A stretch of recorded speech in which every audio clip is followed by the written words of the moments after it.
All right, I have a 2013 Ford Fusion Titanium in the dark silver gray color. And one of my fog lights is burnt out, and I thought it was going to be difficult, but it looks like it's going to be pretty easy. So I'm just going to do a quick video of show the process. All right, with the lights on, obviously this fog light is out, and this fog light's still working. So I just need to replace one, but might have to see if I replace both if the brightness and the colors don't match of my replacement bulbs. So I'm going to work on the passenger or the driver's side, and it involves tilting your tire so you can get access to inside the wheel well. And there's going to be, I've already loosened them. It's kind of hard to see. Where's my light? Inside the wheel well, there's going to be 3 of these plastic rivets. You got to pop them out. I didn't have a tool, so it took me a little bit extra with a couple flathead screwdrivers to kind of slowly pry them apart. And first pull out the first center plunger, and then the rest of it will pull out. So right now it's just loosened and still in the position. Better view there. So there's 3 of them inside the wheel well. And then some of the videos don't show it, but I found that if there's 2 on this side of the bumper cover, if you loosen or remove those as well, so these are loosened as well, so I'm just gonna pop those out. That's gonna give the bumper a little more flexibility. So I was worried about breaking or bending the bumper, so that will help it flex and then give you a little extra room because it's gonna be a snug fit for your hand to get in there. So let me remove these others as well. If you had a tool, might make this easier, but we loosened them and remove 3 inside. All right, with those plastic rivets removed, now we can pry the bumper off. I was worried about this part because it has a tab at the top. I've seen in videos, and I thought that was a screw-in part, but apparently it just kind of holds in. So you just kind of gently pull it. I was worried about when I got here, but just kind of wiggle it a little bit. It's kind of hard with one hand, but maybe I can do it because I don't want to bend one side too much. Popped off just a moment ago. I wanted to show this happen again, and now it's being a bugger. Oh, it popped off.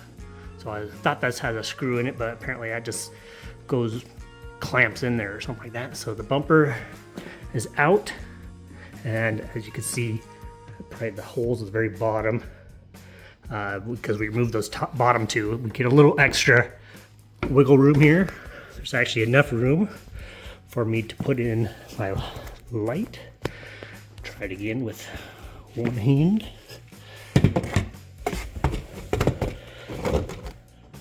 So if I can do this one hand, the first time doing it, I'm sure pretty much anybody can do it 2 hands. All right, so light's in there. Look inside. So this is the fog light, the bulb, and the wire harness. So the wire harness, the bottom here on this side, push it on my thumb, and the other side just kind of hold onto it, kind of push those together, kind of hear that kind of release a little bit, and then kind of wiggle this loose. And there's your wire harness, looks good shape. And then the bulb, just kind of twist it counterclockwise about 90 degrees or so, until it kind of snaps, and then kind of wiggle that, it comes out, and you can see that the bulb is kind of charred. It might be hard in the video, but I can obviously tell it's charred and burnt out. So we're going to get the replacement bulb here.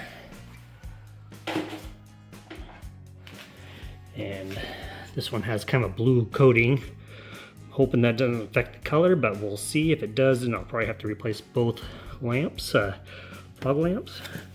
And I think the other side could be more challenging. So put it in, kind of start at a kind of 90-degree angle, kind of wiggle it in. It's got little 3 tabs that kind of fits in there. and then turn it down to 90 so it points down. And the wire harness should just push up. And because my lights are on, I see that it just glowed automatically, so I know it's working. So come out here. Now my fog light is on, and it is a brighter white. Kind of wish it was kind of the warmer white just to match everything, but that'll work. But that means I have to replace the other one because I don't like things to not match. So that one is kind of that white color. Remember that? If I go over here, it's kind of a yellowish color, warmer white. Strange, I couldn't really find they sells the warm whites anymore. Everybody wants the bright stuff, so that's what I got. So I'll have to do a second part to replace the other side, and hopefully it's easy. So just kind of finish this side up. So everything, the wires in there. I do need to get my light out of here because that probably wouldn't be good to stay in there. Move that out. And then this clip just kind of pry it up to its opening. Everything's all lined up. And just kind of tap it in. Everything kind of snaps in. It's pretty nice. And then I use my little plastic rivets here. So they're just, it's extended. They're still in good shape, so I can reuse them. Get a light in here. So there's the hole. Put it in the hole. Make sure everything lines up. And then just push that in. It's back in place. And I'll do that for the other rivets. 3 on the inside of the wheel well. Push that in. And then 2 on the underside.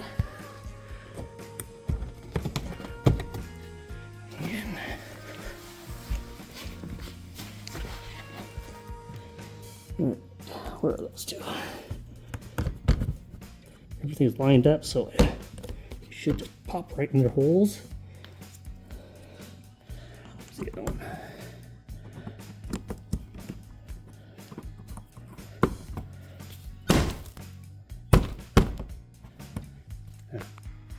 My fog light's too bright, shining in my eyes.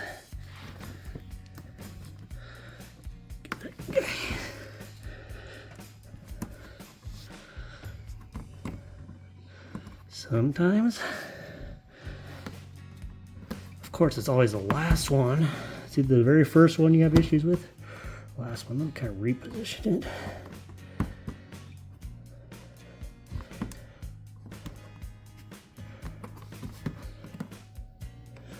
All right, got it in there. I had to pause for a moment to use 2 hands to push that in there.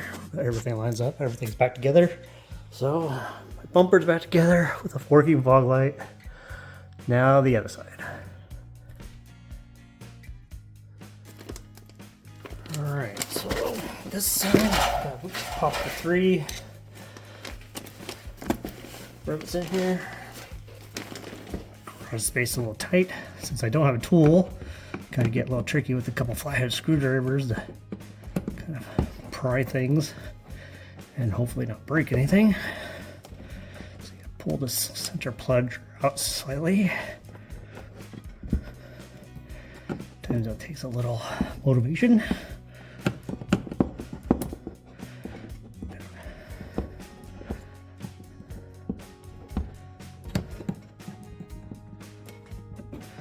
Should just go get a tool at the store, but I want to do this now. Can't imagine the tools are very expensive. I think they're just plastic and a couple bucks or something. I just don't need another tool sitting around the shop.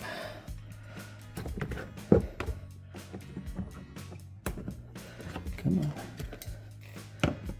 Also, I could do this in my driveway where it's got more room to work with. But I just want to get it done. Wiggle things loose.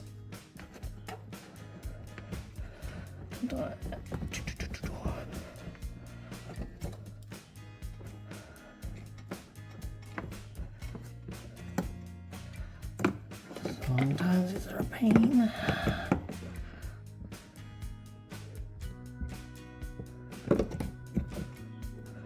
Thought that was enough, but apparently it needs to come out a little more.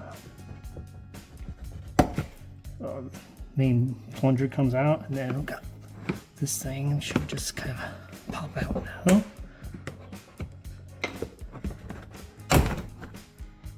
And so, still in good shape, but probably would have been easier with the tool. Tools and their uses. Sometimes you just gotta make things work. And this, the rest of them, I'm gonna have to pause the camera and take care of these because the camera's in my way. I can barely see this, so I'll be back shortly. Okay, so I removed the 3 plastic rivets on the inside of the wheel well, and then the 2 on the side of the bumper kind of allow for flexibility. Now it's time to just pry this gently. Hopefully it pops off somewhere to the other side, and it does. So here's the bumper, nice and loose. Now they say this side is trickier because, and I have it as well, that you have the washer fluid reservoir. You can see that on camera. It's kind of hard to see, but it's right there. And on the, but with this enough flexibility, oh, I can't focus in there. Let me get some light in there maybe.